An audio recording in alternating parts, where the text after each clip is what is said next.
Hey guys, official ng Tecno Spark 20 Pro. At sa mga naghanap dyan ng bagong smartphone na merong sulit ng specs at sobrang murang presyo, hintayin nyo ng smartphone na to. 7.5 yung kanyang SRP, meron siyang 5,000 mAh battery, 33 watts sa charger, dual camera na merong 108 megapixel na main camera, 6.78 inches na merong 120Hz sa refresh rate, 16GB of RAM dahil nga sa may 8+8. Siyempre naka 256GB na internal storage din at G99 na processor. Well guys, para sa akin sulit naman niya para sa may 7.5 na SRP.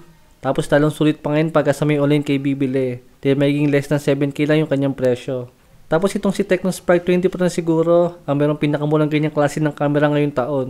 Exciting ang mga unang lumalabas sa mga smartphone ngayong 2024. Pamura sila ng pamura. Tapos gumaganda pa yung specs. Baka naman pagka lumabas yung Hot 40 Pro, baka maging 7,000 na lang siya. Di 7.5 nga si Tecno. Pero tignan pa rin natin sa mga susunod na araw. Thanks for watching.